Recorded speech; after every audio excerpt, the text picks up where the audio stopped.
L'Afrique de l'Ouest saigne du sang, des incendies, des morts et des blessés. En première ligne, le Nigeria, la Guinée et la Côte d'Ivoire. Si la montée de fièvre dans les deux derniers pays n'est pas une surprise à proprement parler, les demandes de démission du président nigérien Muhammadu Buhari de manifestants cette semaine à Lagos ont sonné comme une véritable tempête dans une sous-région ouest-africaine abonnée aux crises politiques pré- et post-électorales.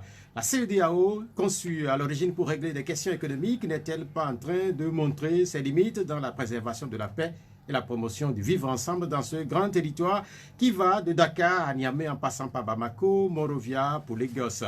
Mesdames, Messieurs, bonjour et bienvenue au D12 de Pyramide FM. Nous sommes le dimanche 25 octobre 2020. Hier, la communauté internationale a célébré la Journée mondiale des Nations Unies. Créée en 1945 au lendemain de la Deuxième Guerre mondiale, l'ONU s'évertue depuis 75 ans à garantir la paix dans le monde. En vérité, le monde est-il plus sans paix aujourd'hui qu'hier? Voilà la principale question. Aujourd'hui, les armes continuent de crépiter dans plusieurs régions du monde. Notre sous-région ne fait pas exception. Les relations entre civils et militaires, entre des groupes armés et les gouvernements, ou plus encore entre partisans des pouvoirs en place et opposants, alimentent généralement les différentes tensions. Le Togo a souvent été endeuillé par des violences politiques. Au final, les relations entre civils et militaires ont connu une dégradation. Bien qu'étant des frères d'une même nation, civils et militaires ont souvent entretenu des relations conflictuelles. Le pouvoir a relancé cette semaine au Togo les chantiers devant améliorer les relations entre civils et militaires. Mais qu'est-ce qui détruit ces relations? Généralement, les contestations politiques. Depuis les années 90, les hommes en uniforme et civils ont entretenu des foyers de tension dans plusieurs endroits du Togo. Exemple, en 2005, à la mort du général Eyadema. Cette année-là, un certain Fambaré Nachaba, alors président de l'Assemblée nationale, devait prendre sa succession. Il en avait été empêché. Mais depuis, la vie a continué son cours. Fambaré Nachaba est revenu au pays, a refait sa vie au sein du pouvoir avant d'en être privé la semaine dernière. Ce samedi, son corps a commencé à se reposer chez lui à Gando. Loin de là, le corps de l'ancien Premier ministre Yaovi Agboibo ne s'est toujours pas encore définitivement reposé dans un cimetière chez lui à Couvé. Le cas qu'il a laissé demeure lui aussi en stationnement. Le comité d'action pour le renouveau va-t-il redémarrer à nouveau? Un peu comme le Parti des travailleurs de Claude Ameganvi. Absent du débat public depuis plusieurs mois, l'homme refait surface avec fracas en lançant une pétition. Ceci pour exiger la démission de Fogna Singbe. Dans l'immédiat, l'urgence à Lomé 2 doit être sans aucun doute la rentrée des classes. Demain, pour les enseignants, et une semaine plus tard, pour les élèves. Jean Kissi, ancien député et conseiller municipal de Gulf 5, c'est notre invité du jour. Dans 45 minutes, il répondra à vos questions au 96 54 37 et puis 70 43 09 70. Jean Kissi, bonjour. Bonjour Pierrot et bonjour à d'abord vos amis et frères de la radio. Félicitations pour le travail que vous faites. Je continue de dire dans des conditions difficiles. Je rêve des prochains jours au Togo où le travail de journaliste sera comme on le voit en France, au Rwanda, où les journalistes sont déjà nobles, qui vivent bien de leur métier, des gens représentant même la noblesse de la nation. Et bonjour aussi aux chères auditrices et auditeurs de votre belle radio. Que les gens m'excusent si pendant l'émission ma voix ne porte pas autant que ça a l'habitude de porter. C'est un peu la santé, mais j'ai fait l'effort de venir. Vous m'avez dit que ce matin, vous avez eu quelques soucis de santé. C'est ça. Mais par devoir, vous êtes venu. Nous vous félicitons d'ailleurs d'être là. Merci. Une fois n'est pas coutume, nous allons commencer cette émission, pas parler du Togo, mais pas parler de l'Afrique de l'Ouest, parce que vous savez que l'actualité en Afrique aujourd'hui elle est dominée beaucoup plus par l'Afrique de l'Ouest et la victoire annoncée hier d'Alpha Condé après l'élection présidentielle dans ce pays. La question que tout le monde se pose ce matin ou depuis hier, comment est-ce qu'Alpha Condé a pu être facilitateur dans la crise togolaise? C'est cette question que beaucoup de Togolais se posent. Il a été longtemps facilitateur. C'est cette question que je me posais aussi, parce qu'il avait l'habitude de nous répéter une phrase. Quand il était venu dans la crise togolaise, il nous a répété aux démocrates togolais à plusieurs reprises, nous sommes venus pour vous aider, nous ne sommes pas un syndicat des chefs d'État. Alors, vous savez, je rentre un peu dans la mythologie, et un peu dans le spirituel un peu, et je me demande, vous savez, il y avait eu des époques dans le monde où au moment de la naissance des groupes secrets, il y avait une histoire, en tout cas, dont on nous a instruit lorsque j'étais en Europe, qui disait que on jouait l'envers du disque. Vous savez, le disque là, 45 tours, 33 tours là, il paraît que en ce moment-là, les sociétés secrètes, pour faire véhiculer leur message, ils faisaient les disques à double face. Il y a une face où on prononce de belles paroles, des paroles chrétiennes, des paroles de Dieu, mais pour faire véhiculer le message, à l'envers, de l'autre côté du disque, il y avait des messages qui formulaient les gens dans des trucs spirituels, dans des trucs secrets, dans des trucs... J'ai l'impression que Alpha Condé était venu nous jouer l'envers du disque, quoi. C'est-à-dire que lui-même, il savait que ce qu'il nous disait, en fait, c'était pour nous dire que c'est ce qu'ils étaient. Un syndicat de chefs d'État. Et je considère que, finalement, c'est le visage qu'il est en train de montrer. On ne l'a pas compris. Vous savez, quand il était venu, quand Nana Akufo était seul là, il y avait des gens qui le critiquaient. Et quand Alpha Condé est rentré dans le jeu, des gens nous ont dit c'est mieux maintenant, les négociations peuvent mieux aboutir. Comme il était un démocrate, ayant lutté et été en prison pour venir au pouvoir, les gens nous avaient rassurés que voilà, maintenant ça allait être bon, quoi. Quelqu'un est venu pour essayer de conduire dans les négociations dans le sens du peuple, dans le sens d'un bon résultat, dans le sens de la démocratisation. Mais vu au final ce que nous avons eu, surtout que la dernière rencontre, en tout cas l'avant-dernière rencontre était chez lui à Conakry, la dernière c'était chez Nana Accra, j'y étais, Conakry je n'y étais pas, j'étais à Paris. Quand je vois ça et je vois ce qui se passe aujourd'hui, j'ai compris que finalement Alpha Condé était venu pour plomber les Togolais parce que il voulait que ça puisse se passer au Togo pour que lui aussi puisse en tirer exemple pour se présenter là-bas. Je me souviens d'ailleurs, je ne sais pas si vous avez suivi cette interview-là, sur France 24, où il disait, et il y a des pays, des gens ont fait 3 mandats, ils cherchent le 4e, et pourquoi lui, Alpha, on lui refuserait de ne faire que le 3e? Alors, suivez mes regards, et ils vous conduiront ce que Alpha Condé nous indiquait en ce moment. L'actualité, c'est en Guinée, mais beaucoup de Togolais trouvent des similitudes, surtout qu'avant la proclamation officielle des résultats hier par la commission électorale, il y avait eu cette séquence qui a ressemblé un peu à ce qui s'est passé autour du 22 février ici au Togo. Il y avait l'autoproclamation du candidat de l'opposition, Cellou Dalein Diallo. Et puis après, il y avait eu le déploiement de l'artillerie ou de la police autour de son domicile, un peu comme ce qui s'était passé autour du domicile d'Agbeome Kodjo. Cette similitude, elle est tout de même frappante. Oui, elle est frappante. Et plusieurs ont dit que c'est au Togo qu'on copie. On a l'impression que depuis les indépendances de l'Afrique, le Togo est un petit territoire d'expérimentation d'une politique internationale, d'un complot international. Et chaque fois, c'est lorsque ça a réussi au Togo qu'on le copie ailleurs. Vous savez, c'est le Togo qui a connu le premier coup d'État sanglant en Afrique. Vous savez ce qui en a suivi. Vous savez comment ça a été copié dans un certain nombre d'autres pays. Vous savez, à la mort de son père, le fils a été mis au pouvoir. Vous savez que ça a été copié dans plusieurs pays. Et vous savez, cet exemple encore se perpétue, le 3e mandat, puis le 4e mandat chez nous. On a l'impression que réellement, le Togo est un territoire d'expérimentation. C'est comme si nous, on ne représente pas un intérêt. C'est-à-dire qu'on n'a pas un certain nombre de gisements où la communauté internationale doit se dire, il doit nous protéger. Donc, qu'est-ce que ça coûte si on peut faire une expérimentation avec ce pays-là et on peut se permettre de le copier ailleurs? Vous avez dit, la tragédie qui se joue en Guinée est la tragédie numéro 2 de ce qui s'est joué au Togo. Même avant l'autoproclamation de Cellou Dalein Diallo, les militaires ont déjà commencé par se déployer autour du domicile en disant à l'époque qu'ils étaient allés pour protéger. Vous vous souvenez, avant même aussi la proclamation au Togo ici, la maison de Agbeome Kodjo était encerclée, soit disant qu'on voulait le protéger. Mais pourquoi on ne va pas protéger la maison de professeur Komi Olu, qui était aussi candidat? Pourquoi ne va-t-on pas protéger la maison de Mohamed Chassona Traoré, qui était aussi candidat, et que c'est le domicile de M. Agbeome Kodjo qu'il fallait aller encercler? C'est comme si le pouvoir même nous donnait un signal que lui, il a quelque chose, lui, il représente quelque chose, ou il y a un symbole là-bas pour lequel ils sont allés là chez lui. Et c'est la même chose que Alpha Condé répète aujourd'hui. À un moment donné, les observateurs commencent par se poser des questions en ce qui concerne les territoires francophones. Si finalement, ces territoires-là, si l'Afrique n'est pas en train de ressembler à un pays. Moi, c'est ce que je dis. C'est-à-dire que, parce que j'ai beaucoup aussi fait l'extérieur, j'analyse la situation de l'Afrique et je dis, il y a un gros problème qu'il faut régler.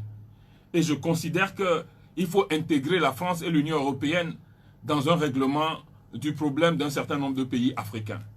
Vous savez, vous le voulez ou non, les pays occidentaux ont des précarés. Quand vous prenez par exemple les États-Unis, vous savez que les États-Unis s'impliquent beaucoup plus dans l'histoire d'un certain nombre de pays africains. Il y en a quelques-uns où les États-Unis ont décidé d'être.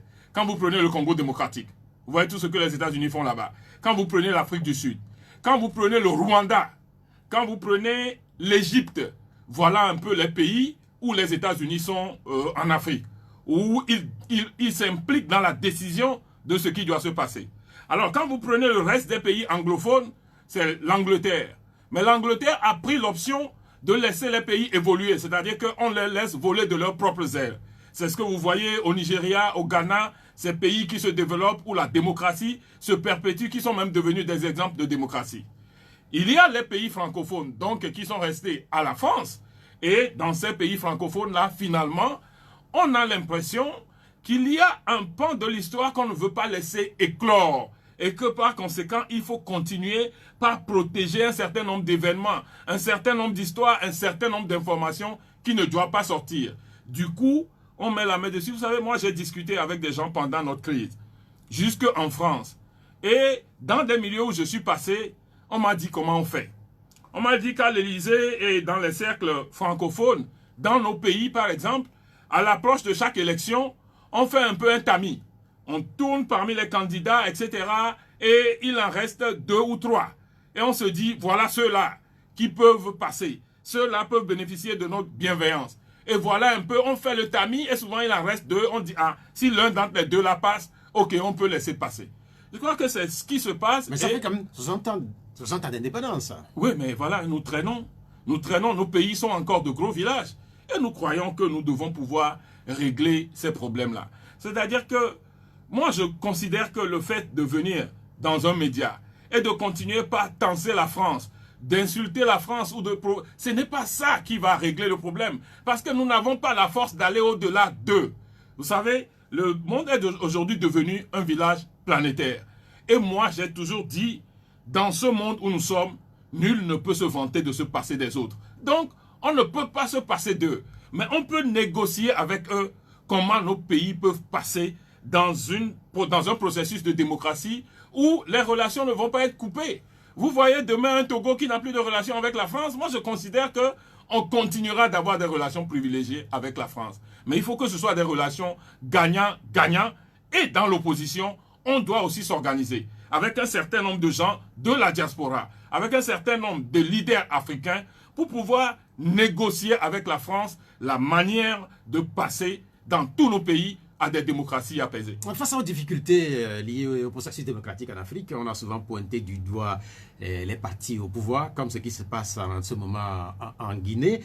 Et on a pointé du doigt la France, mais à la lumière de ce qui se passe en Guinée, toujours en regardant le passé d'Alpha Condé, on peut se demander si les opposants sont finalement ou pas une garantie pour la démocratie en Afrique. Oui, nous en avons fait la mauvaise expérience. Et moi, personnellement, ça me secoue parce que toute ma vie, je n'ai fait que ça. Mes parents, ceux qui sont autour de moi, ma femme, tout le monde sait que depuis 19 ans, en fait, je n'ai fait que ça. Et c'est une amertume. Quand on allait à Paris, vous savez, Alpha Condé, c'était l'ami de Maître Abouibo, c'était l'ami de Gilles Christ Olympio aussi. Et quand on allait visiter nos grands frères là, Alpha Condé passait chez eux et on avait beaucoup d'admiration pour lui. Mais c'est pour nous une tragédie. C'est une honte pour l'Afrique aujourd'hui, Alpha Condé avec ce qu'il fait.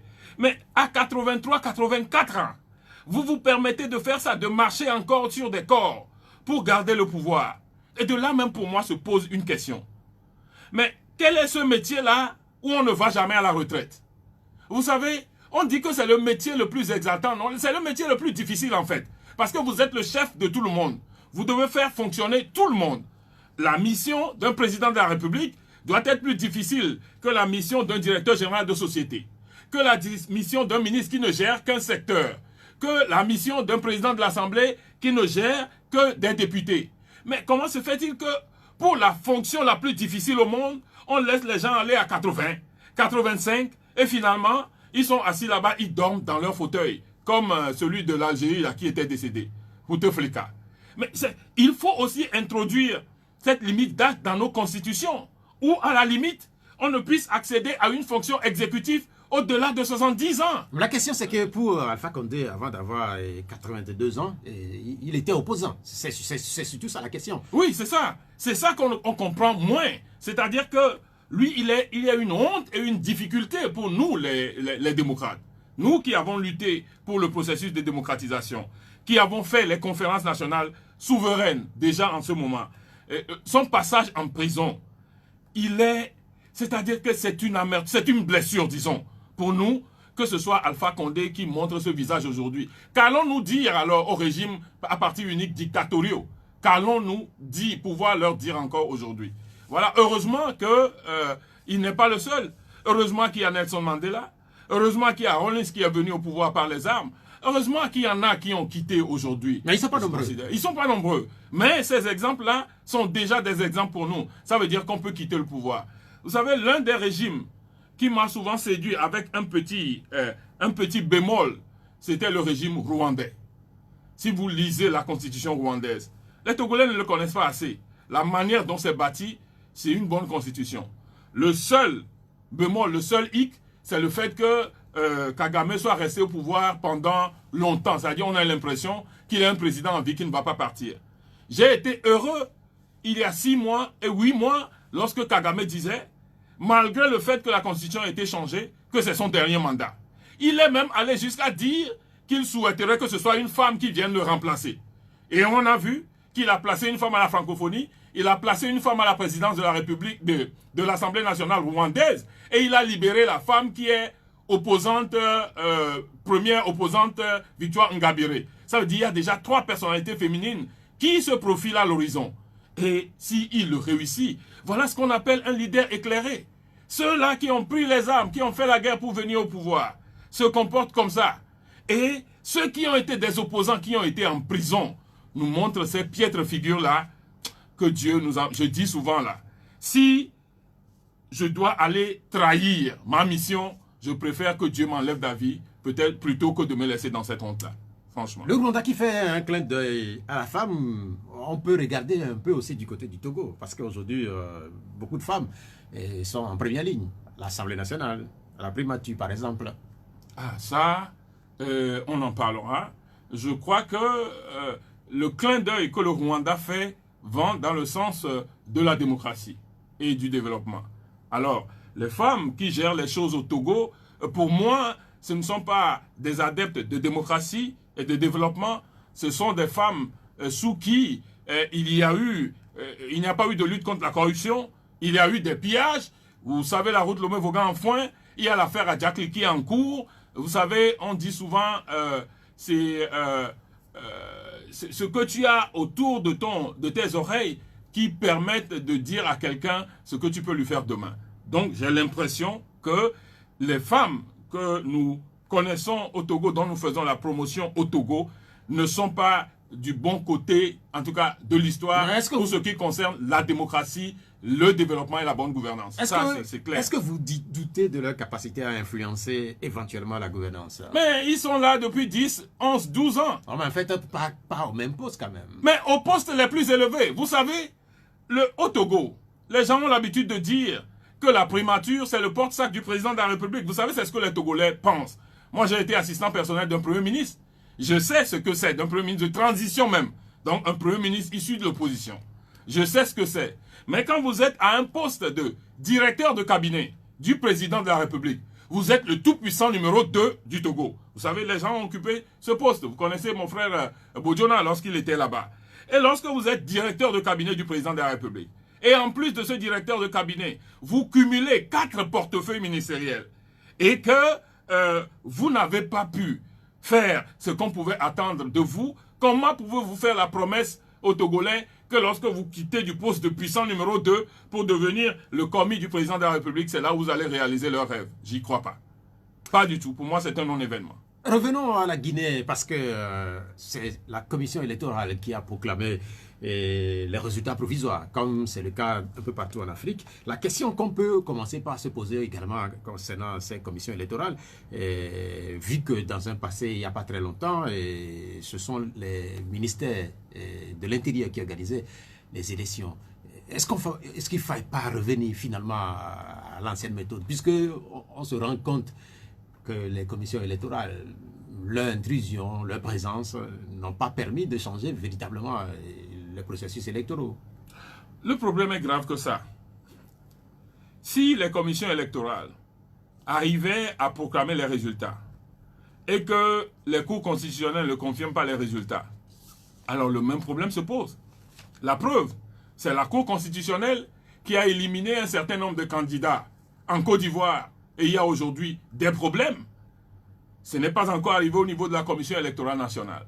Ce que je veux dire par là, et c'est là où je replace un débat que les Togolais même ont placé au cœur du débat depuis la mort de Maître Agbo, c'est la question du déverrouillage des institutions.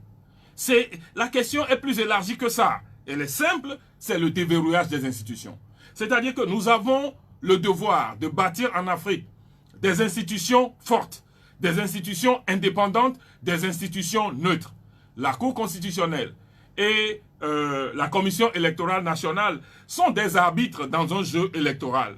L'arbitre dans le jeu électoral a le devoir d'être sinon indépendant, du moins neutre. Si on peut trouver des gens indépendants totalement, on les nomme dans la commission et ils font leur rôle. Si on ne peut pas trouver des gens indépendants, alors on institue la commission de manière neutre. Ça veut dire qu'ils portent le même nombre de membres de l'opposition et portent le même nombre de membres du pouvoir. Comme nous avions failli l'avoir en 2018 lors des discussions en ayant 8 que nous n'avons pas pu exploiter. Mais le grand problème, tel que ça a été toujours dit chez nous, c'est la question essentielle du déverrouillage des institutions.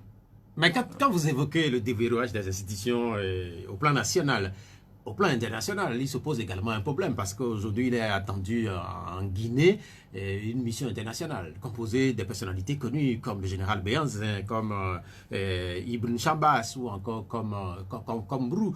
C'est des personnalités qui sont connues et qui sont décriées, mais c'est les mêmes personnalités qui continuent à mener les médiations en Afrique. Oui, mais c'est ce qu'on dit. C'est les gens qui font partie du complot. C'est les gens qu'on envoie encore pour régler les problèmes. Le problème qui s'est posé... Non, pourquoi parlez-vous de complot? Mais moi, j'ai l'impression... Mais vous n'avez pas l'impression que c'est un complot? Moi, j'ai l'impression que tout ça fait partie un peu d'un complot international.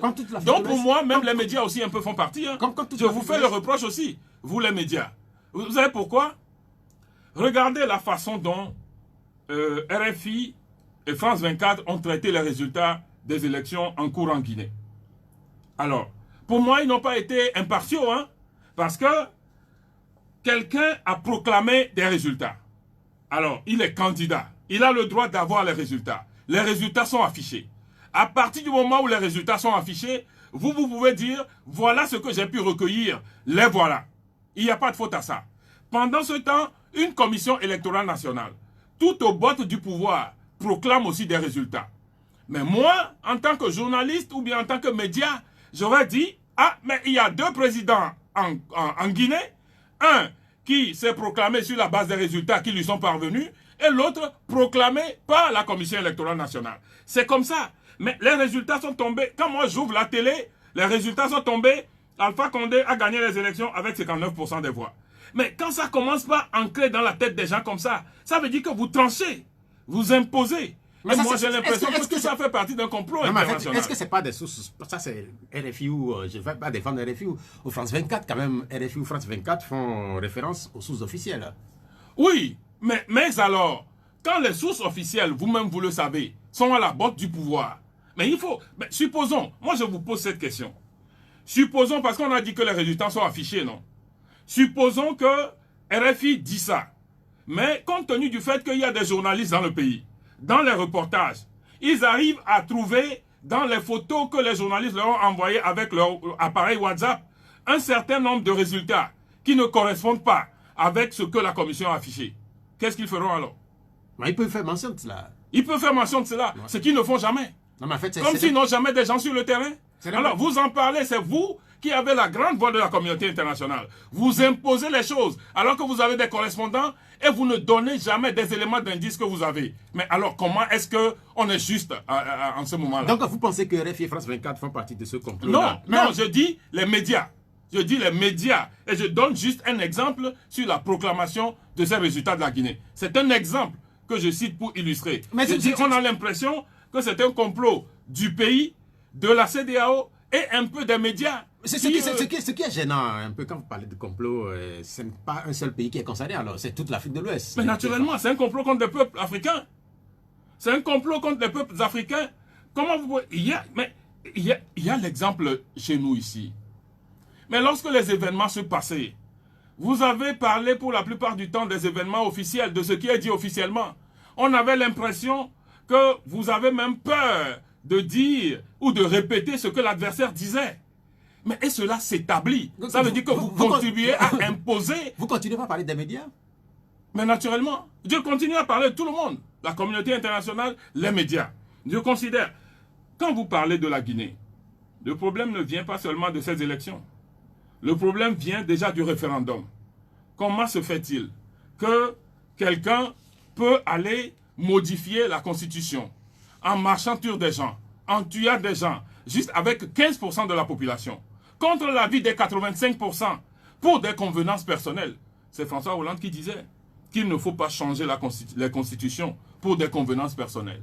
Et puis, il fait voter cette Constitution-là, et vous vous souvenez du débat. La Constitution même qui a été votée n'est pas la Constitution qui a été promulguée. En fait, il trompe les gens en montrant que c'est autre chose qu'il voulait faire voter, et lorsque ça a été voté, il s'enferme dans sa chambre, il change des articles dedans qui lui permettent d'être candidat, qui permettent à la Cour constitutionnelle d'agir pour lui. Et c'est tout ça qui aboutit aujourd'hui à des résultats, et la communauté et les médias nous balancent. Alpha Condé a gagné les élections avec 59% des voix. Eux-mêmes, là, ils n'ont pas leur source d'information. Quand vous parlez des médias tout le temps, je rappelle que ces médias-là font toujours référence aux sources officielles. C'est clair que les médias que vous citez ont aussi fait référence aux résultats donnés par Cellou Diallo qui s'était autoproclamé entre-temps. Mais dans ce que vous décrivez comme complot, finalement, quelle est la part des Africains dans ce complot? Puisque ceux qui sont sur le terrain aujourd'hui, Ibn Chambas, le général Béhanzin, c'est des Africains. Oui, mais vous savez, c'est des gens qui ont toujours fait les chambres des chefs d'État dictateurs, et ça tout le monde le sait. Vous savez, ces gens-là, le Togo est bien placé pour en faire preuve, pour en faire l'illustration. C'est ces gens qui sont venus ici pendant notre crise, et finalement ils ont fermé les yeux. Moi, j'étais de la délégation qui a été au Ghana à la dernière réunion avec le président Nana, et le général Béhanzin était là à dire que oui, les problèmes s'étaient posés, mais il s'est fait que le président Nana Akufo n'était pas accessible à eux. Donc, ils n'ont pas pu lui reporter tout ce qui s'est passé. Donc, du coup, c'est l'opposition, c'est les démocrates togolais, c'est les forces démocratiques qui doivent subir le coup. Pourquoi nous devons payer le prix des erreurs que nous n'avons pas commises, que d'autres ont commises? Voilà un peu. Donc, ça veut dire qu'ils font tout ça, mais ils font tous partie de l'appareil qui perpétue les dictateurs, les dictatures au pouvoir. Voilà. La problématique du troisième mandat en Afrique, c'est pas seulement en Guinée, puisque samedi prochain, la Côte d'Ivoire aussi va organiser une nouvelle élection avec la présence controversée du président sortant Alassane Ouattara. C'est visiblement une épidémie. Nous vivons la pandémie à coronavirus, mais pour ce qui concerne le troisième mandat en Afrique, aujourd'hui, on peut parler d'épidémie. Vous avez raison. Vous avez raison. Les Togolais ont l'habitude de le dire. Si vous les écoutez dans l'émission, dans les émissions interactives sur les médias, ils vous le disent tout le temps, qu'il y a une épidémie au niveau du troisième mandat, au niveau de la conservation du pouvoir, qui commence par le Togo et qui après s'étend dans tous les autres pays. Il faut reconnaître que le Togo demeure le seul pays de la sous-région est-africaine à n'avoir jamais connu d'alternance à la tête de l'État. C'est la même dynastie et c'est le seul cas. On était dans la même situation avec la Gambie. Heureusement, la Gambie a connu l'alternance Et nous, on est toujours là. Donc voilà, le fait d'avoir fermé les yeux sur le Togo, voilà que ça s'étend un peu partout. La Guinée est rentrée dedans, la Côte d'Ivoire rentre dans la danse. Et si tout ça, ça n'explose pas, voilà, peut-être ça continue. À qui le tour? Voilà. Voilà, il y a un danger. Moi, je crois qu'il y a une nécessité de repenser l'État africain. Les problèmes sont assez graves. Et je crois que, moi, c'est pour ça que je parle même plus beaucoup assez. Aller juste parler parce que les médias ont besoin des gens qui viennent animer et rentrer, ça ne nous honore pas non plus, ce n'est pas notre mission. Notre mission, c'est de penser à refonder l'État africain. On a besoin de repenser totalement l'État africain. Et je considère que les intellectuels africains doivent prendre ce combat en tête. Ce combat ne se résume plus chasser les uns que les autres viennent, mais vraiment repenser l'État africain. Quand vous parlez de repenser l'État africain, c'est clair qu'en Afrique, il y a des disparités entre les pays francophones et anglophones, les lusophones, les pays arabes. Les problèmes ne se posent pas de la même façon. Oui, mais il se fait que les données universelles, les données de la démocratie sont universelles. Et on peut essayer, par rapport à notre histoire, essayer un peu d'adapter. Il y a au moins une squelette. Et la squelette, que vous le dites ou non, la squelette demeure, ne peut demeurer que la même chez nous. Que les assemblées sont le lieu où les populations se rassemblent. Donc, les représentants des populations. Qu'il faut que ces assemblées aient le pouvoir suprême. Et que les gouvernements soient des exécutifs qui exécutent les lois des finances, etc., pondues par l'Assemblée. Et qu'on intègre des valeurs d'état de droit et des valeurs de démocratie dans notre manière de faire les choses. Maintenant, les problèmes ethniques que nous avons, etc., les pesanteurs socioculturelles, sont les données qu'il faut intégrer. Je parlais tout à l'heure du Rwanda.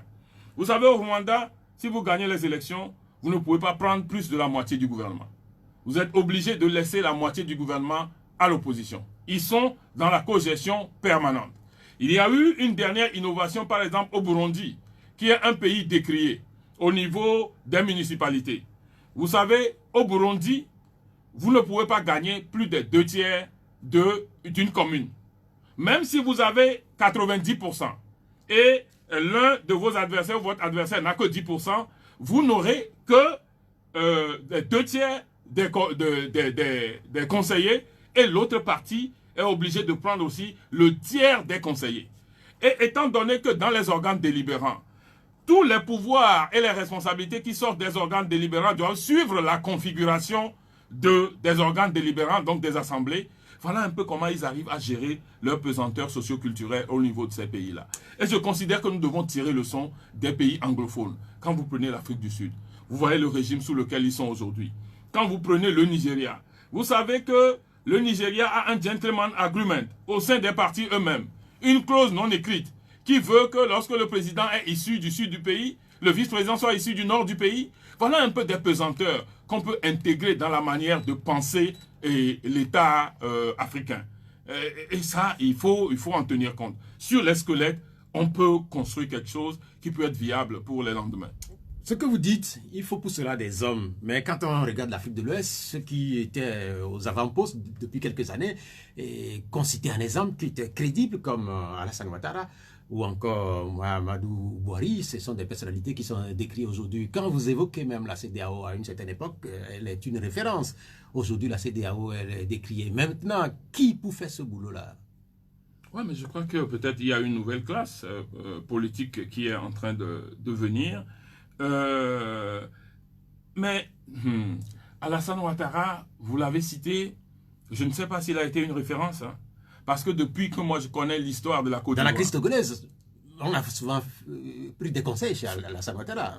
Ah bon? Vous croyez que les démocrates togolais sont allés prendre des conseils chez Ouattara? Non, mais en fait, Ouattara? Alassane Ouattara, il a eu des influences sur ce qui s'est passé au Togo sur ces dernières années. Du côté des démocrates? Je ne sais pas, mais en fait, c'est tout ce qui s'est passé. Non, moi je peux vous répondre que non. Je peux vous répondre que non. Nous l'avons toujours considéré comme faisant partie des syndicats des chefs d'État. Et moi je dis, ce n'est même pas aujourd'hui que moi je connais un peu l'histoire d'Alassane Ouattara. Parce que c'est nous qui avons piloté les mouvements étudiants dans les années 90 ici. Et nous avions des amis en Côte d'Ivoire, qui pilotait aussi le mouvement là-bas. Les gens de la FESI comme Martial Ahipo, etc. Évariste Orintier, et Guillaume Soro lui-même, il était dans l'équipe de ceux qui, au moment où nous pilotions ici, ceux qui pilotaient là-bas. Mais ceux-là nous parlaient déjà de leur pays. Et moi, j'ai toujours entendu. Et quand j'ai fui, j'étais allé en exil, j'étais en Allemagne avec ceux-là. Et ceux-là m'ont toujours dit que Alassane Ouattara, il a soif de la présidence de la République. C'est-à-dire que son seul objectif là, c'est la présidence de la République et qu'il y parviendra un jour, même s'il doit marcher sur des hommes. Donc j'ai été étonné que finalement, quand moi je suis revenu en Afrique, en 2010, il a atteint son but. Et je me dis, mais ce que les Ivoiriens me disaient en 96, 98, en Europe là. Donc c'est vrai quoi. Ce type-là, c'est-à-dire que même si on doit marcher sur des hommes, on doit prendre le pouvoir, il faut le prendre. Donc j'ai compris, quand Gbagbo était au pouvoir, et que la guerre, Gbagbo était venu démocratiquement au pouvoir, et que la guerre a commencé en 2002, sans même avoir laissé Gbagbo faire ses 5 mandats pour voir s'il veut en faire un autre, j'ai compris ce qui se jouait là-bas. Donc, ceux que vous me citez en exemple là, moi je connais l'histoire africaine depuis, ce ne sont pas des exemples. Il faut une nouvelle place. Bouhari, il n'y a pas très longtemps, il était cité, oui, mais comme devant même intervenir militairement au Togo. J'ai l'impression et j'espère que Bouhari va reprendre la main. Parce que ce qui s'est passé au niveau de chez Bouhari là-bas, ce n'est pas une question de maintien du pouvoir, c'est une question de la façon dont on gère les forces de contrôle, les forces de sécurité, les forces de maintien de l'ordre là-bas. Donc ça, je le classe dans une autre catégorie. Mais des manifestants demandent sa démission. Oui, je suis d'accord. Mais je ne crois pas que Bouhari, dans ce Nigeria-là, veuille faire un 3e mandat. J'y crois pas. Je considère que quel que soit ce qui va se passer, à la fin de son 2e mandat, Bouhari va partir. Je ne sais pas si les Africains, à un moment donné, vont repenser à ce constat ou à cette déclaration qui avait fait jaser à une certaine époque. Cette déclaration venait du président français, l'ancien président Jacques Chirac. Il disait à une certaine époque que l'Afrique n'était pas mûre pour la démocratie. Vu ce qui se passe actuellement, est-ce que ce n'est pas une problématique qui trouve tout son sens? Mais, c'est-à-dire que quand vous parlez comme ça, moi, en tant qu'Africain et Togolais, fier de l'être, ayant été dans les universités avec les Européens là-bas et ayant démontré mes capacités, je suis choqué. Mon cœur pleure et saigne. Parce que, en réalité, les exemples doivent être pris en Afrique. Mais regardez ce qui se passe en Afrique du Sud. Ce n'est pas en Afrique. Le Bénin a été pendant longtemps un exemple. Donc vous voulez me dire que le Ghana n'est pas en Afrique? Le Bénin a été pendant longtemps un exemple. Oui, mais on le cite de moins en moins. Oui, mais il arrive des hommes. Quand ils tombent dans la vie des nations, ils font basculer ce que les gens ont construit depuis des temps. Mais vous ne pouvez pas me dire qu'il n'y a pas des exemples. Mahamadou Issoufou, ce n'est pas en Afrique. Mais donc, il y a des exemples en Afrique. Ne généralisez pas en disant comme si les Blancs réussissent leur démocratie et que nous ne réussissons pas. Vous savez, il fut un temps, la Belgique a été sans gouvernement pendant 1 an et demi, pendant 16 mois. Vous vous rappelez? Ils n'ont pas été capables de mettre en place un gouvernement. Mais la Serbie, le Monténégro, c'est en Europe. Aujourd'hui, quand vous voyez l'Europe de l'Est, la Biélorussie, tous ces pays-là, la Géorgie, etc., ils ne sont pas en Europe.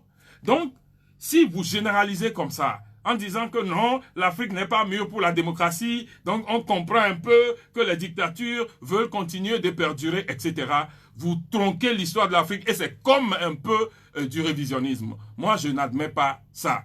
L'Afrique est le continent aussi où, dans un certain nombre de pays, ils ont donné de bons exemples que les gens peuvent rester au pouvoir et quitter le pouvoir. La preuve, Rawlings a la capacité aujourd'hui de faire quelque chose au Ghana. Mais il laisse les choses se dérouler et les présidents passent les uns après les autres. Donc je crois qu'il y a beaucoup de mauvais exemples, mais je considère que l'Afrique a même des valeurs de démocratie. Repensez l'État africain, on n'a même pas besoin d'aller copier quelque chose en Europe. Hein. Parce que les grandes valeurs qui ont fondé les nations, c'est des valeurs africaines après tout. C'est à partir des indépendances qu'on est venu avec des armes imposer des gens chez nous. Je reviens sur la même question. Repenser l'État africain, oui, c'est beau de le dire. Mais la véritable question, c'est qui va le faire? Je l'ai dit, qui? Aujourd'hui, de plus en plus d'Africains, de leaders africains se discréditent. Si vous citez par exemple même Al-Sisi d'Égypte, il y a beaucoup de gens qui pose des questions, qui se pose des questions autour de sa gouvernance. Non, mais tout à fait. Vous avez raison. Al-Sisi n'est pas un exemple. Quand vous citez même le Gambien Barrow, oui, il serait tenté par le virus du troisième mandat. Oui, mais c'est ce que je dis. En fait, je ne cite pas Barrow, je ne compte pas encore sur lui. Parce que j'ai des amis qui sont proches de l'ancien pouvoir que Jammeh avait chassé et qui, déjà dans nos discussions, me disaient les pas que Barrow menait. Mais je vous ai cité des exemples. Je dis, Kagame, prions Dieu, est sur le point de nous donner un bel exemple. Il a construit un système, le système va perdurer. On pouvait le concevoir comme un dictateur, mais vous savez, quand Kagame a gagné la guerre, dans un premier temps, il a laissé un pasteur venir, il n'a pas voulu prendre le pouvoir lui-même directement. Il a laissé Augustin Bizimungu venir. Et après, il est venu pour arranger les choses. Peut-être que le Congo pourra nous donner un exemple avec difficulté. Quel Congo? Je dis le Congo démocratique. Peut-être que, vous savez, avant-hier encore, des informations que moi j'avais du Congo démocratique me disaient que Félix Tshisekedi allait dissoudre l'Assemblée nationale, chasser le gouvernement. Et les gens craignaient, même dans les ambassades américaines, partout, on craignait une autre crise qui allait venir. Et il devait même tenir un conseil des ministres et les gens disaient qu'il allait annoncer la démission du gouvernement, le départ du Premier ministre. Et à la place du conseil des ministres ce soir, il tient un discours à la droite de ses concitoyens et il dit il veut plutôt une union sacrée de la nation congolaise. Et il a commencé à discuter avec la Mouka, a commencé à discuter avec le FCC de Kabila. Il est même en discussion actuellement avec Moïse Katumbi. Donc, je crois qu'il y a les ressorts pour qu'on puisse repenser, construire cet État africain. Et quand on prend les exemples au niveau des pays, je vous ai parlé de l'Afrique du Sud. Vous savez, le Botswana, la Tanzanie, il y a des exemples. Le Kenya qui a connu des difficultés, mais qui rentre dans un autre cycle. L'Éthiopie qui a connu une dictature. Aujourd'hui, Abiy Ahmed est là. Donc, il y a des exemples qui sont... Quand on prend les exemples sur les pays et sur les pays, je considère que le Togo est aujourd'hui, je vous dis, le Togo est aujourd'hui dans la situation de pouvoir reconstruire. La refondation de l'État africain là, peut commencer par le Togo, s'il y a la bonne volonté des parts et d'autres. Vous savez, par exemple, il y a... Non, vous avez dit quelque chose qui est bon, la bonne volonté. Est-ce que c'est pas ça qui a manqué depuis 60 ans aux Africains? Oui, mais travaillons dessus. Vous considérez qu'on doit perdre espoir, on doit dire que c'est fini, comme Yomingba Temo, c'est-à-dire que nous ne pouvons plus, qu'il faut aller dormir. Moi, je considère, vous savez, la dernière fois, mes grands frères qui étaient au phare avec moi ont fait une sortie. Je voulais parler de Gali, d'Egli et de Zeus à Javon. Ils ont fait une brillante sortie. Je crois que c'est une proposition qu'ils sont en train de faire à la classe politique.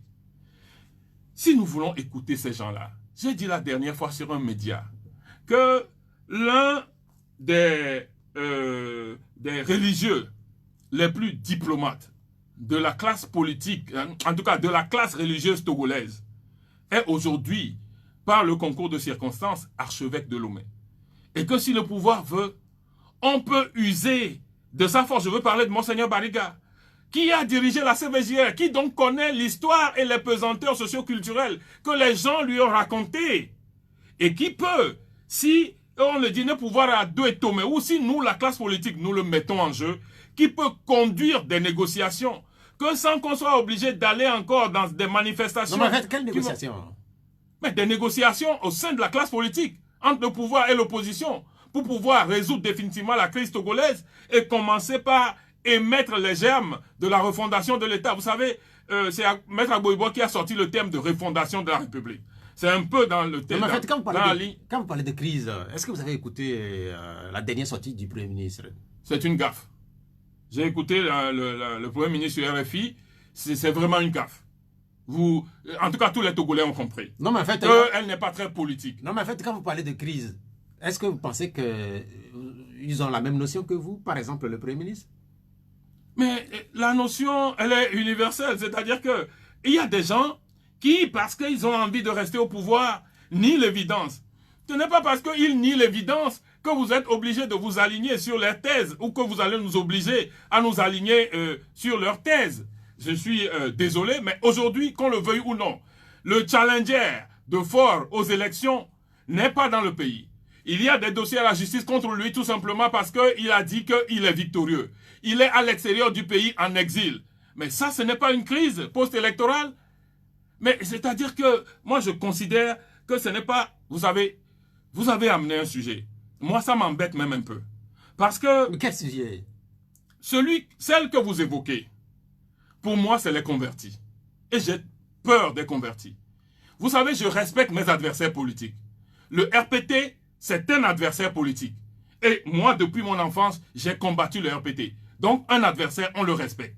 Mais ceux qui se sont convertis à la dictature, ceux qui n'avaient pas fait le RPT, qui n'avaient pas mené le combat avec eux, qui sont venus et on les a placés à la tête des gens du RPT et ils ont pris le devant des choses. Depuis 5 ans, depuis 10 ans, je les appelle des convertis. J'ai appris chez les Espagnols ce que la doctrine ou le syndrome qu'on appelle la fe del convertido. C'est le sel du converti. Ça veut dire que quand il y a un converti qui vient occuper un poste, qui vient se mettre à l'étage que d'autres ont construit, son zèle est souvent au-delà de ceux qui ont même tenu l'appareil et qui ont été nos adversaires. Jacques, ici, voilà, merci, nous avons passé 45 minutes ensemble avec vous, nous allons recueillir les questions des auditeurs.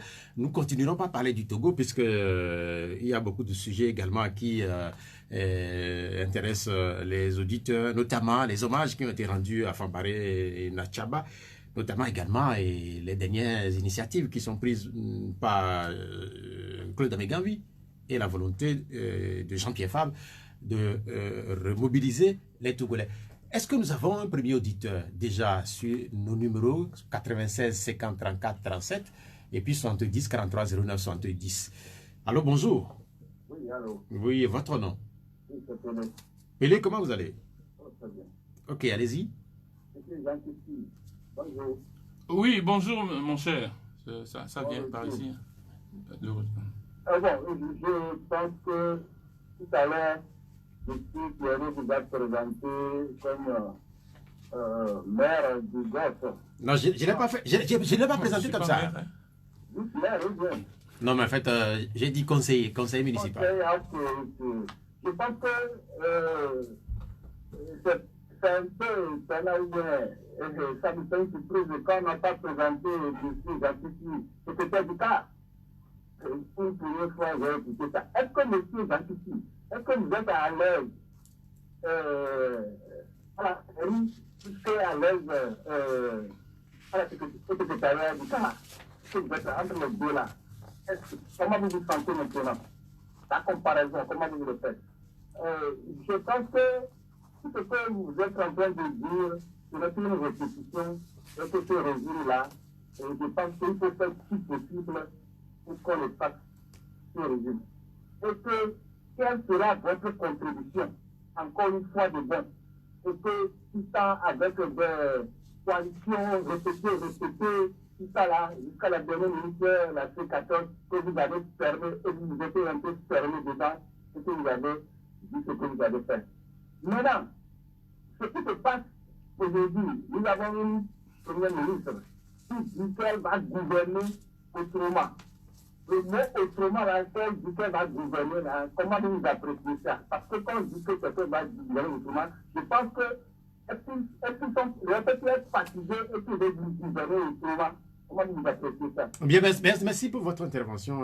Réaction de Jean Kissi. Oui, merci. Non, je suis très bien dans ma peau de secrétaire national du CAR. En fait, peut-être c'est M. Pierreux qui va vous l'expliquer. Cette émission est venue pour quelqu'un qui peut apprécier ce qui se passe au niveau international aujourd'hui et surtout à 1 an de notre prise de fonction en tant que conseillers municipaux, en tout cas dans les municipalités, le bilan de 1 an, c'est ça qui a motivé. Vous savez, avec la mort de notre président national qui n'est pas encore enterré, vous aurez constaté que il y a un peu de silence maintenant, de recueillement au niveau du parti. Donc c'est pour ça que tous les responsables du parti, que ce soit Nador, que ce soit Kolani, que ce soit Kondo, parlent très peu maintenant dans ce cadre-là. Mais il est constant que Nous avons des missions dans la nation. Vous êtes conseiller municipal, on a des maires adjoints, on a des maires, et il faut rendre compte au quotidien, aux populations, de ce que nous faisons. Donc, c'est vrai que nous parlerons de personnes, on peut pas se taire. Nous parlerons sans doute de la mairie de la municipalité Golfe 5 avec les quelques réalités qui sont les vôtres là-bas dans un instant. Maintenant, il a posé la question, comment est-ce qu'on pense s'impliquer et pour quelle solution pour la situation politique togolaise. Vous savez, on ne va pas recréer le monde. Pour nous, arriver à un certain moment de la vie, vous faites la situation et vous savez les besoins que vous avez. Vous les évoquez, vous demandez à ce que ça soit réglé. Si ce n'est pas réglé, vous avez le droit d'user des moyens pour pouvoir les revendiquer. Vous savez, au Togo aujourd'hui, il y a un problème, il y a un certain nombre de problèmes. Il y a le conflit post-électoral qui est là. Il faut le solder. On ne peut pas mettre un trait là-dessus. Il faut le solder. Il y a la loi sur les manifestations. Je considère qu'il est de notre devoir de lutter pour au minimum l'abrogation des dispositions Boukpessi dans la loi Bodjona. Nous savons qu'il faut le déverrouillage des institutions, sinon les élections ne peuvent plus faire de sens au Togo, même au-delà des élections. Pour que des gens issus de tous les partis de ce pays puissent avoir accès aux biens, aux richesses nationales, il faut que les institutions soient dérouillées. Sinon, aujourd'hui, on verrouille les gens de l'opposition qui ont envie de mettre en place des affaires. Donc, il faut des réformes électorales.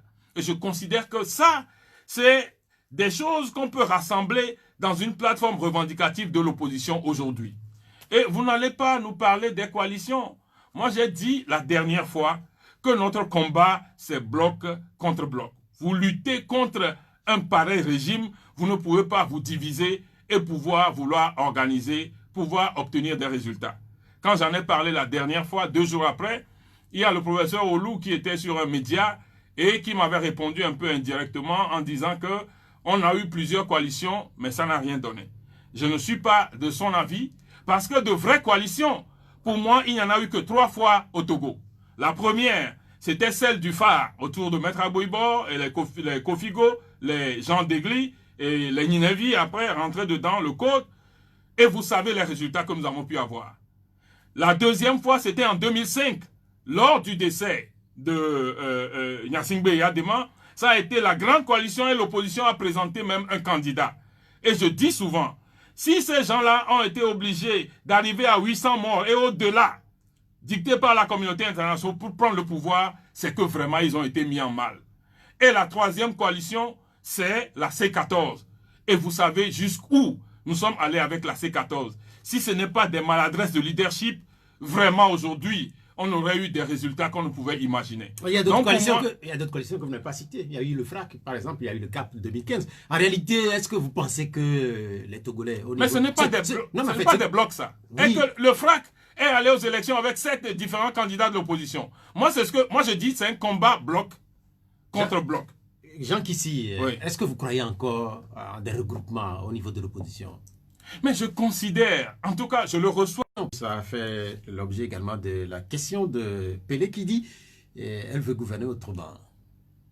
Mais je vous ai dit, j'ai répondu déjà à cette question de Pelé. Lorsque la personne était tout puissant numéro 2 de la République, il n'a pas pu gouverner autrement. 10 ans, 11 ans. Et c'est quand il est devenu un poste de Premier ministre qui est vidé de tout, qu'on va me dire qu'on va gouverner autrement. C'est un non-événement. Non, c'est un non-événement. Deuxième auditeur après Pelé, bonjour. Bonjour. Oui, votre nom? Oui, c'est la François Guinée de Cam qui veut. Oui, allez-y. Bon, je vous salue et je salue l'invité. Bon, tout à l'heure, il a donné l'exemple comme pays démocratique. Il a donné l'exemple de l'Afrique du Sud, Nelson Mandela. Il a parlé de Rollins. Rollins a pris le pouvoir par l'exemple, mais après tout, il a cherché à remettre ça à quelqu'un comme Dr. Lima. Ensuite, il est revenu et il a laissé la main à quelqu'un d'autre. Comme Nelson Mandela, il a fait un seul mandat et il a remis le pouvoir à un régime démocratiquement élu. Mais notre premier ministre, Secondo, je parle de Secondo, elle a dit à RFI plutôt qu'elle va gouverner autrement. Si elle veut gouverner autrement, on n'a qu'à donner le premier exemple c'est pas en déclarant que Dieu. Là, on sait qu'elle va débuter avec un nazisme autrement. Merci. Oui, j'ai difficilement pigé. Vous n'avez pas trop bien compris. Oui, oui, c'est vrai que avez bien compris. Moi aussi, je suis un peu perdu par rapport à la déclaration de ce dîner.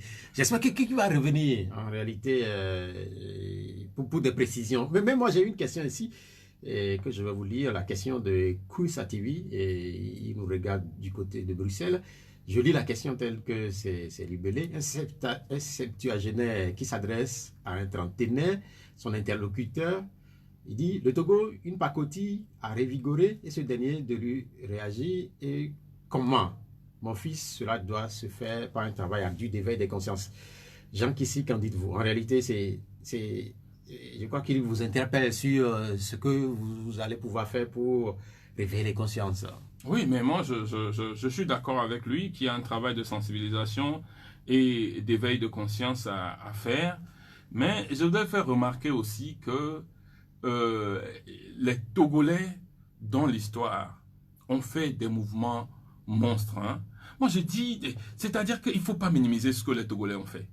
Moi, je considère que ce que les Togolais ont fait ici, et je les félicite, et je m'inscris en faux contre les leaders qui accusent le peuple, que ce que les Togolais ont fait ici, que dans des pays, ils n'ont même pas fait la moitié avant d'avoir leur démocratie. Est-ce qu'il y a des leaders qui accusent les Togolais de Non, il y a souvent des leaders que, quand ils vont chez les médias, ils disent que le peuple ne fait pas assez. Et ici, vous savez de quoi je parle. Et je considère que, non.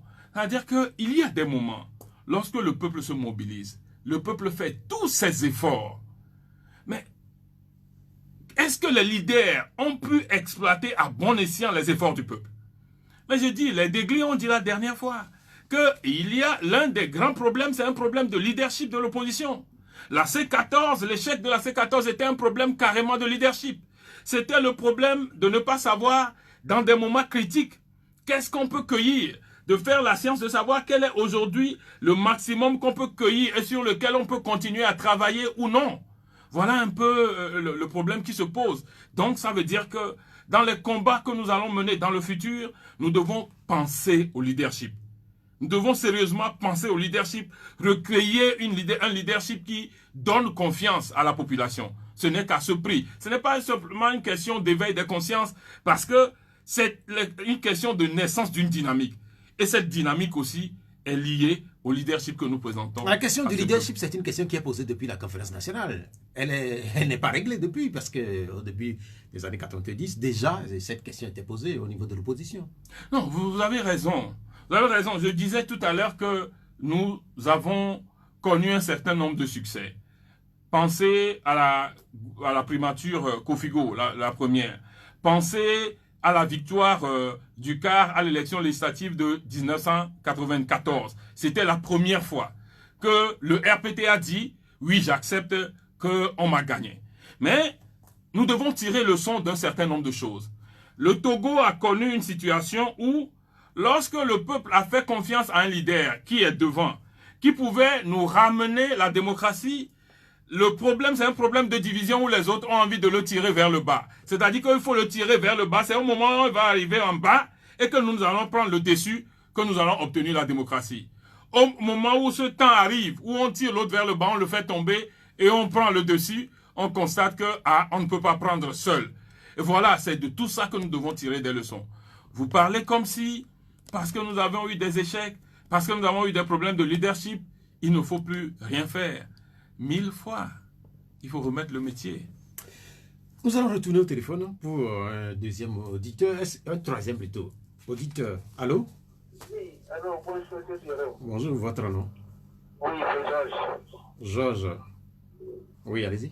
Oh, bonjour, à l'honorable. Bonjour, mon cher. Non, j'ai une occupation. Honorable, quand pensez-vous d'être détenu Jusqu'à présent, vous ne dites rien, alors que la prison, ce n'est pas, c'est autre chose. Les détenus politiques, lors de vos manifestations, tout ça, là, tous ceux qui sont restés en prison, là, vous ne pensez plus d'eux. Bien, Ça, c'est ma question. bien, merci, Georges. C'est vrai qu'on a entendu parler de ces détenus, certains qui sont toujours au niveau des prisons.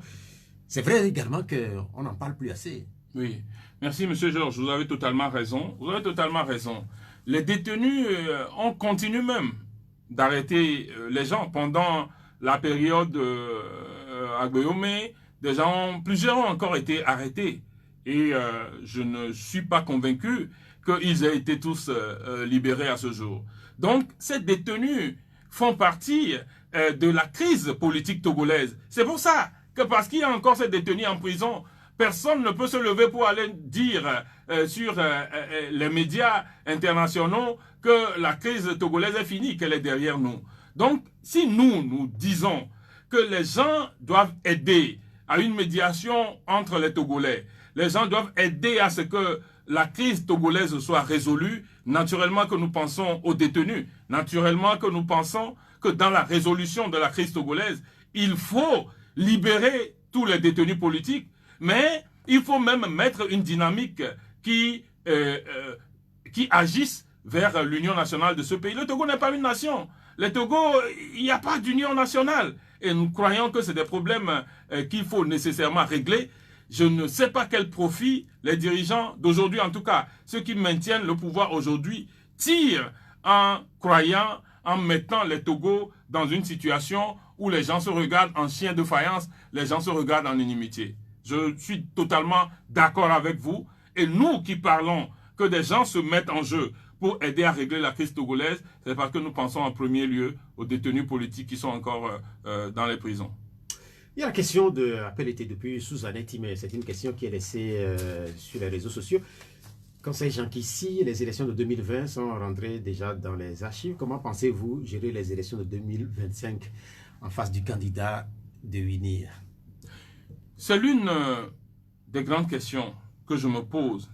Et c'est pour ça que moi j'appelle à une dynamique, à un bloc au sein de l'opposition.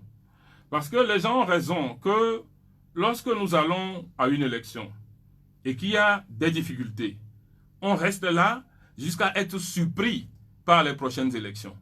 Et c'est à ce niveau que j'attendais aussi un peu la dynamique et que j'attendais mon frère aussi Agbéoumé Kodjo, parce que en même temps qu'il y a une crise post-électorale dont on doit parler, qu'on doit chercher à régler, la vérité des urnes, en même temps, on doit travailler sur les échéances du lendemain.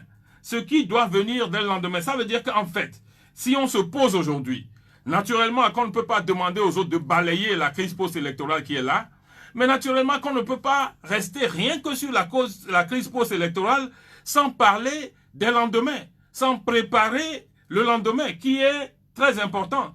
C'est pour ça que, lorsque vous m'aviez posé la question, j'avais dit que d'abord la liberté de manifester doit être acquise. J'ai parlé de l'abrogation des dispositions Boukpessi dans la loi Bodjona.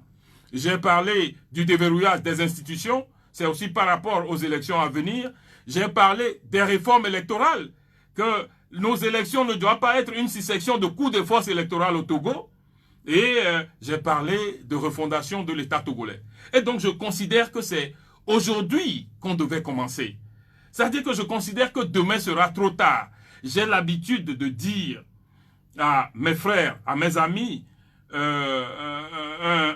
adage que j'ai appris en Europe et qui dit, est-ce qu'on ne paye pas demain et moins cher qu'hier ce qu'on n'a pas payé aujourd'hui? C'est-à-dire que c'est le moment, quoi. On n'a plus de temps à perdre. Vous pensez que là, Agbéoumé, il a un rôle à jouer? Là?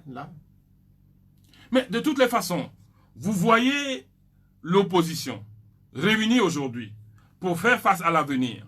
Et que cette opposition-là va dire non, pour Agbéoumé, c'est fini. La crise post-électorale, on ne regarde plus. Et que, voilà, on ne s'occupe que du lendemain. Je ne sais pas. Je ne vois pas. Ce n'est pas juste.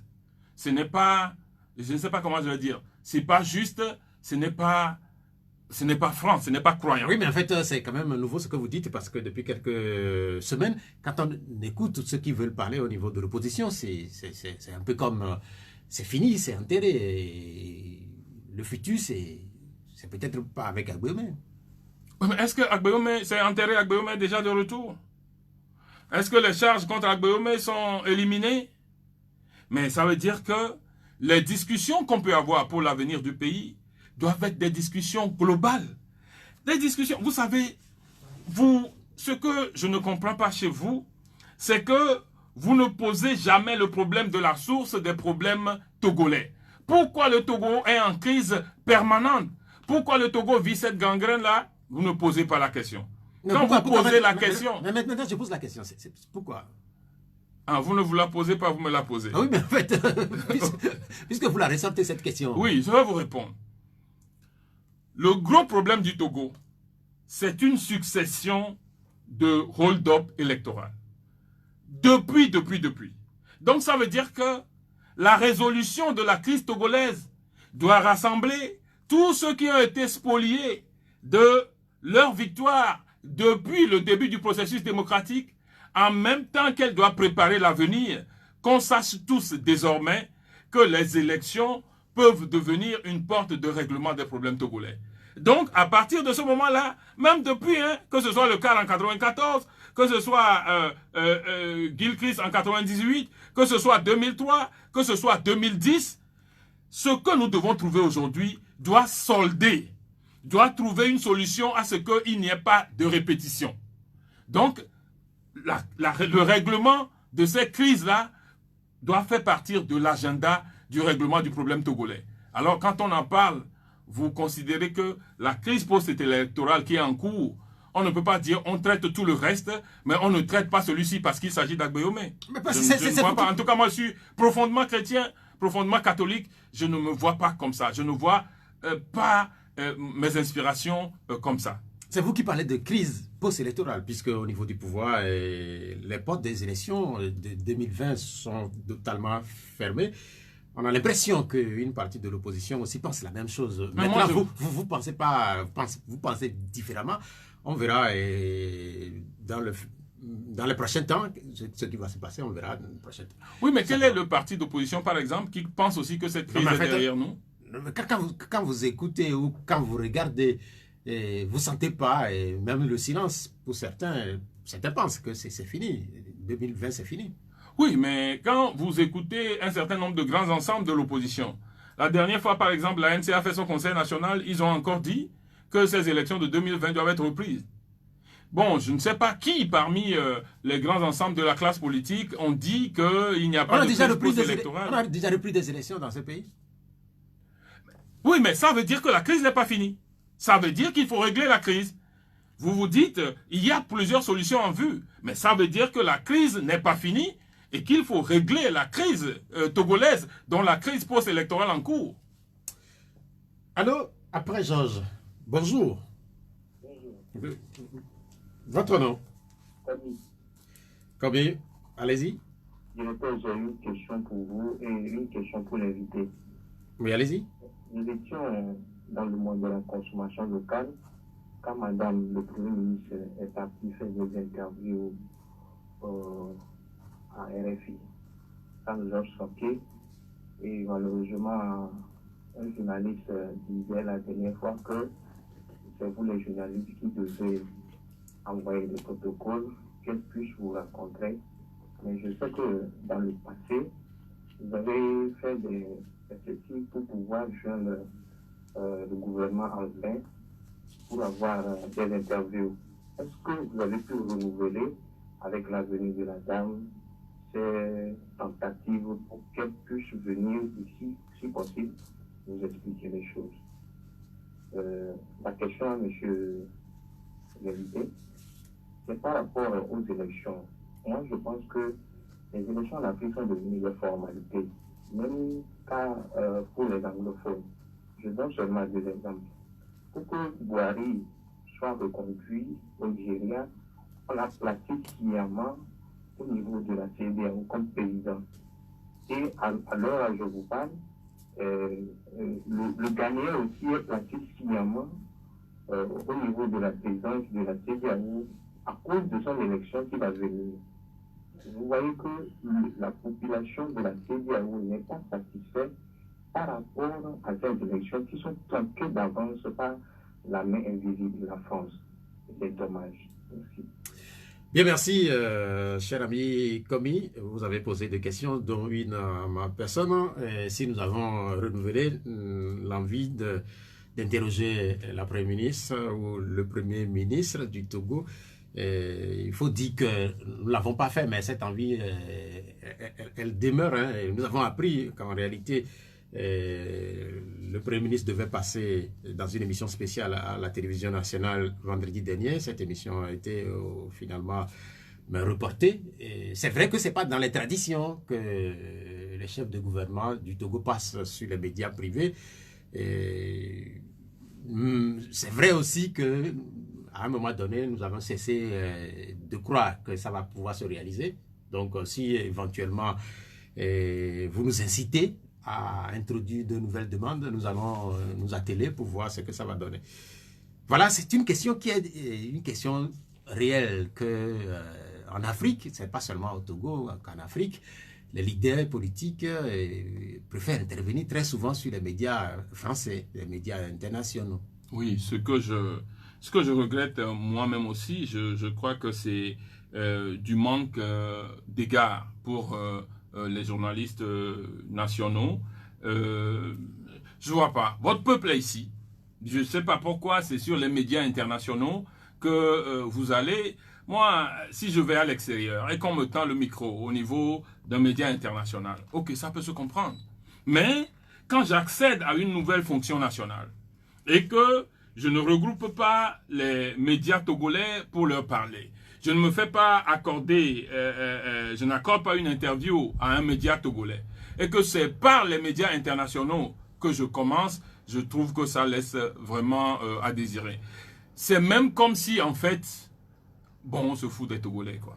En réalité, les Togolais, ils sont juste du bétail que nous utilisons et qu'en réalité, on n'a pas pour eux le respect mérité.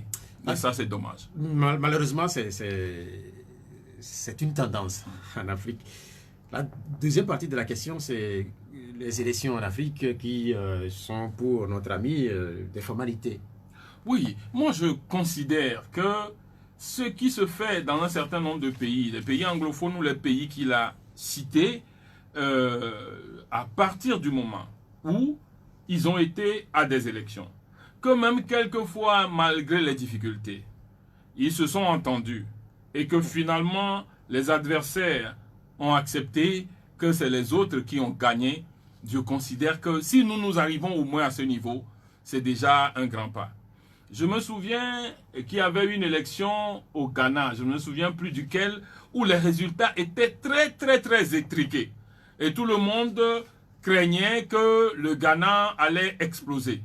Et que finalement, c'est les grands chefs traditionnels ghanéens qui sont rentrés en jeu pour situer les gens, pour essayer de calmer la situation.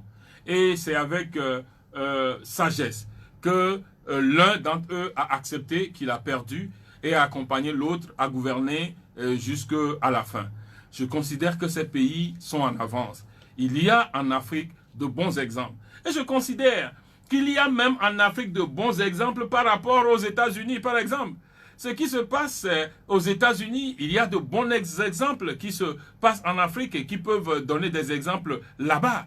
Alors, ce qui fait que pour moi, ce n'est pas un problème africain, mais c'est un certain nombre d'individus qui ont refusé, qui ont mis autour d'eux des appareils, qui ont refusé de quitter le pouvoir et qui considèrent que s'il faut même marcher sur des corps pour rester, on reste. Et certains qui ont accepté la démocratie. Voilà un peu comment le problème se présente. Jean Kissi, vous êtes un ancien député, et il y a un ancien député, président de l'Assemblée nationale, qui a été inhumé hier chez lui à Gando. Je parle de Fambaré Natchaba. Et quels sont les commentaires qui vous viennent en ce moment, en cette circonstance-là? Que la terre lui soit légère. C'est tout. Juste ça? Oui, c'est tout ce que j'ai à dire. Franchement, que la terre lui soit légère. Vous savez, on peut critiquer les gens dans la vie, lorsqu'ils sont en train de faire des choses, lorsqu'ils sont des adversaires, lorsqu'on est face à eux. C'est mon maître qui m'a toujours appris que ce dans quoi il nous a entraînés, je parle de maître Agbo-Ibor, que ce n'est pas de vouloir la mort de nos adversaires ou d'abattre nos adversaires, mais c'est de travailler à ce qu'ils changent et qu'ils viennent du côté de la démocratie. Donc de son vivant, tu peux encore travailler pour qu'il change. Mais quand il est mort, qui suis-je pour juger? Il ne me revient pas d'aller juger les morts. Vous savez, au niveau où ça se fait, tout ce que je peux dire, c'est que la terre lui soit légère. On sait au Togo qu'après les dernières élections, on a noté relativement une accalmie au niveau de plusieurs formations politiques, mais des initiatives ont commencé par faire jour. Je vais vous demander de réagir sur deux de ces initiatives. Il y a celle qui a été annoncée cette semaine par Claude Amegam du Parti des Travailleurs. Il veut la démission du chef de l'État. Il veut faire signer sa pétition qui, au final, porte sur la démission du chef de l'État. Quelles sont les chances de cette pétition? Je ne sais pas. Je n'ai pas encore eu de discussion avec lui. Je ne sais pas. Je sais que c'est une initiative qu'il avait faite une année, mais qu'il avait laissé tomber. Mais je me souviens qu'il n'y a pas très longtemps aussi, vous vous souvenez, Maître Jean Degli aussi a relancé, a introduit un dossier de référendum d'initiative populaire. Et lorsque M. Claude Ameganvi reprend le dossier, je ne sais pas pourquoi il ne s'est pas rapproché de Maître Degli pour que si Maître Degli aussi a rassemblé un certain nombre de signatures et que lui aussi en a rassemblé, pour qu'il commence par mettre ces signatures ensemble pour pouvoir faire avancer les choses. Mais dans toutes choses qu'on fait, c'est-à-dire qu'il doit y avoir le germe de la division, c'est ça. C'est ça qu'il faut. Mais c'est seulement. Il faut enterrer. Il y aura deux, quoi, comme on dit. Mais c'est seulement en Afrique. Est-ce que les signatures ont déjà fait partie des chefs d'État? Oui, mais je n'en ai pas la preuve. C'est ça. C'est ce que je dis. Mais que voulez-vous que je reste là? C'est des gens qui nous ont souvent critiqués ou même vilipendés au sein de l'opposition. Nous qui croyons que ce n'est pas la pression et le dialogue qu'il faut régler les problèmes de ce pays. Bon, alors, s'ils prennent une initiative, moi je continue de dire, ça fait 30 ans que je lutte contre ce régime. Si ce régime refuse d'entendre raison et que c'est la rue qui le fait partir un jour, vous croyez que je vais pleurer pour eux? Non. Donc, s'ils font leurs initiatives, ok. Ce que nous savons, c'est que dans l'histoire de notre pays, nous n'avons pas encore d'exemple que cette initiative-là ait pu aboutir à quelque chose. Mais c'est ça, là aussi, c'est eux qui pensent leurs idées. Je ne peux pas faire obstruction. Il y a une deuxième initiative aussi qui... pour le Togo aussi, n'est pas encore arrivé à faire partie d'un régime, c'est celle des mobilisations. C'est Jean-Pierre Fabre qui se porte garant pour cette nouvelle mobilisation. Et puis, il y a quand même une condition autour de cette initiative, c'est qui veut plus travailler avec des menteurs. Quelles sont les chances de cette autre initiative? Oui, je crois que c'est une bonne chose que les gens se relèvent et que les gens aient envie d'aller remobiliser le terrain. Je considère que ça c'est utile, c'est notre devoir en démocratie. Mais je vous ai dit tout à l'heure que moi je considère qu'après tous les événements que nous avons vus et après les différentes échéances que nous avons connues, quand je les prends une à une, je constate que sur la dizaine d'opportunités que nous avons eues, les 2 ou 3 où nous avons eu la chance d'acquérir même le pouvoir avant qu'on ne nous le reprenne par les armes, où nous avons eu la chance de déstabiliser ce régime-là, cette dictature-là, c'est les fois où nous avons pu faire bloc. Je vous ai dit, c'est le phare en 90, c'est 2005 et c'est la C14.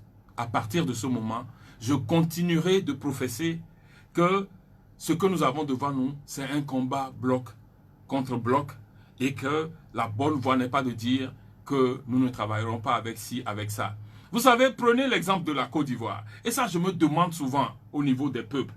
Comment eux, ils y arrivent? Dans un pays où les gens se sont tirés dessus, c'est les Guillaume Soro qui ont tiré sur les Gbagbo, quoi. Et qui sont allés jusqu'à dans son bunker pour prendre Gbagbo. Mais aujourd'hui, face à un danger national, les Guillaume Soro et les Gbagbo se sont mis ensemble. Mais qu'est-ce qui peut nous empêcher, nous les Togolais? de l'opposition, qui n'avons même jamais pris rien que le bâton les uns sur les autres, de jurer que nous n'allons plus jamais travailler ensemble. Qu'est-ce que c'est? Quel est ce venin-là qui nous traverse comme ça? Moi, je prie pour que Dieu travaille. Je souhaite que nos prières travaillent et que nous laissons ça de côté et que nous arrivons à recréer une vraie dynamique de l'opposition pour nos lendemains. La question de Laurent, nous sommes-nous? C'est une question qui est laissée sur notre page Facebook. Que dites-vous du silence qui entoure... il parle de l'enterrement du colonel Madouba. Je ne sais pas si ce colonel il est enterré ou pas. Ça aussi, c'est un drame. C'est un drame qui est difficilement acceptable. Moi, je ne considère pas que les autorités de ce pays doivent mourir dans ces conditions-là et qu'on ne comprenne pas de quoi cela retourne. Nul n'a le droit. Parce que nous avons dans ce pays des autorités civiles et militaires. Un chef de corps de l'armée, colonel de son État, est une autorité militaire. Un préfet ne peut pas mourir comme ça, assassiné, et puis on n'en dit rien. Un ministre ne peut pas mourir assassiné, on fait comme si ça ne fait rien. Un député ne peut pas mourir assassiné, on fait comme si ça ne fait rien. Un chef de bataillon de la République ne peut pas mourir, on fait comme si ça ne fait rien. Donc je considère que nous avons le devoir envers les Togolais de clarifier cette affaire d'assassinat du colonel Matulba. Est-ce qu'on ne peut pas dire tout simplement que les enquêtes qui avaient été annoncées sont toujours en cours? Mais ça va être en cours pendant combien de temps? On a l'impression que l'affaire est même en train d'être enterrée. C'est ce que les gens relèvent. Et je considère, moi je me suis posé la question, si ça c'est arrivé au sein d'un camp et que le chef de l'État même ne sait pas qui l'a fait, est-ce que le chef de l'État lui-même est en sécurité? Bien, merci. Il nous reste environ 5 minutes pour la fin de cette émission. Nous allons parler de Golf 5 puisque vous êtes conseiller municipal. Je crois que nous sommes sur votre territoire ici. Oui, vous êtes chez nous, c'est ça. Quelle est la santé, quelle est la santé aujourd'hui? Quelle est la santé de cette commune? Oh, on est en train de tituber. Elle se porte bien? On est en train de tituber dans la gestion. Ce que moi j'attendais en me posant candidat, je ne vois pas encore les choses se réaliser. Ce qui est l'essentiel de la mission des conseillers municipaux et des maires tels que je connais, à 1 an, je ne vois pas les choses avancer et je trouve ça dommage. À plusieurs reprises, je me suis demandé est-ce que je dois continuer vraiment, parce que, et c'est dommage, la première chose qui regarde les communes, c'est les infrastructures routières, les infrastructures scolaires, les infrastructures, l'énergie, l'eau, etc. C'est ça qui nous concerne dans un premier chef. C'est notre premier métier. Mais à ce niveau-là, vous voyez les rues de Lomé. Toutes les rues de Lomé. C'est-à-dire que vous avez l'impression qu'on est encore dans un hameau village planétaire archaïque qui refuse de se développer. Et ça choque. Ça continue de choquer. Vous parlez de toutes les rues de Lomé? Est-ce que c'est pas exagéré? Je parle de mais vous allez par exemple... mais dans votre commune, il se passe beaucoup de choses. Il y a un minimum de choses qui se passent, qui sont des reliquats de la délégation spéciale. Mais voyez par exemple les travaux qui se font vers Adido Adin fin pavé. Ça c'est des routes qu'on avait construites là-bas. Mais toutes les maisons sont inondées par l'eau. C'est des routes 2x2, c'est des routes 3x2 même. Et toutes les maisons sont inondées par l'eau. Maintenant, quand vous allez au bord de ces routes-là, rentrez dans les ruelles qui sont adjacentes à ces routes, vous ne pouvez même pas circuler sur ces routes.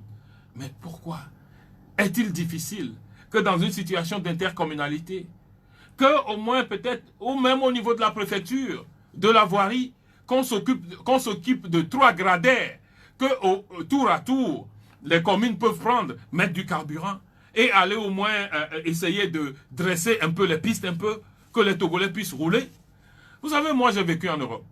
Et en hiver, vous ne pouvez pas circuler sur les routes. Mais en hiver, chaque matin qui se passe, les mairies ont la possibilité de prendre des véhicules. On prend un mélange de sable et de pierre là-dedans et on saupoudre toutes les routes pour que les voitures puissent circuler. Je dis toutes les routes. Et ça se fait systématiquement chaque matin entre 4h et 5h. Vous parlez de l'Europe, là? Oui. Ici, nous avons la chance, nous n'avons pas, nous n'avons pas la neige. Mais nos routes qui sont là-bas, là, juste avoir des gradins pour pouvoir les lisser un peu pour que les populations puissent passer, on n'en est même pas capable. On va faire 2 ans, on ne fera rien du tout. Mais je ne comprends pas. Ce que vous dites, vous titubez, est-ce que c'est pas lié au fait que ça fait quand même pas très longtemps que vous êtes là? Ça fait à peine un an et demi. 1 an, ce n'est pas assez pour au moins commencer par faire quelque chose. Mais le Togo a passé du temps à rester en délégation spéciale sur plusieurs années. Oui, mais c'est pour ça qu'1 an, on ne doit pas être capable de faire des choses. Moi, je considère que l'État doit laisser la main aux mairies de faire des choses. Il y a des mairies qui ont demandé, qui ont imaginé eux-mêmes acheter des caterpillars, acheter des gradaires parce qu'ils ont un minimum de ressources. On leur a dit, non, cette année, on n'a pas autorisé les budgets parce qu'il y a le Covid. Et ils ont croisé les bras derrière le dos. Mais ce n'est pas ça. La gestion des communes, ce n'est pas ça. La gestion des communes, c'est en un premier temps les infrastructures. Regardez, la rentrée scolaire est là. Vous avez parlé du gouvernement. L'un des postes de défi les plus difficiles du gouvernement, ou bien le poste le plus compliqué, le plus difficile du gouvernement actuel, c'est celui du ministère de l'Éducation. Parce que c'est ce ministère qui est confronté au premier problème que nous avons. Mais comment est-ce que les mairies sont intégrées dans la gestion de la reprise scolaire sans Covid? Voilà. Le gouvernement qui était là avant, devait pouvoir anticiper. Moi, je trouve qu'il n'y a pas un cadre beaucoup plus structuré que la mairie pour pouvoir convoquer les directeurs d'école et pouvoir discuter avec eux des difficultés qu'ils ont et pouvoir transmettre ça au gouvernement et pouvoir accompagner le gouvernement demain à mettre en place des infrastructures pour la reprise des écoles sans Covid. Et parce que, où est-ce que vous allez le prendre? Si c'est les préfets qui doivent convoquer les directeurs, par exemple, ce n'est d'ailleurs pas leur rôle. Mais le préfet lui-même, là, dans sa préfecture, a près de 200 établissements. Comment allait-il pouvoir mettre les 200 directeurs généraux, les 200 directeurs d'école dans sa salle et ils vont pouvoir faire tout ça? Donc, ce travail revient en fait aux mairies. Mais nous ne prenons pas ce travail en charge. Cette émission-là, en fait, moi j'ai dit oui parce que je voulais qu'on parle beaucoup plus des mairies. C'était même le premier point pour moi. Mais malheureusement, l'actualité internationale a dévié et on n'a pas pu parler. Aujourd'hui, nous souffrons avec Ebomaf. Ebomaf est un établissement avec lequel Golf 5 et un certain nombre de mairies souffrent énormément parce qu'il ne collabore pas avec les mairies, il ne tient aucun compte des mairies. Ebomaf se comporte comme un Européen en terre conquis en pays bantou. Non, mais en fait, nous en parlerons dans une prochaine émission puisque les portes de pyramide vous sont toujours laissées ouvertes. Vous avez dit au début de cette émission que vous avez des ennuis de santé, mais finalement vous avez assumé. Je crois que les studios de Pyramide FM vous ont apporté du bien. L'émission, elle s'achève, elle sera rediffusée tout à l'heure à partir de 19h. Jean Kissi, merci d'être venu. Je rappelle que vous êtes ancien député à l'Assemblée nationale. Vous êtes actuellement conseiller municipal dans Golf 5. Vous êtes également secrétaire général du Comité d'action pour le renouveau. Moi, je suis Pierre Roy Thiobo. Le prochain rendez-vous avec le D12, c'est dimanche prochain. Au revoir.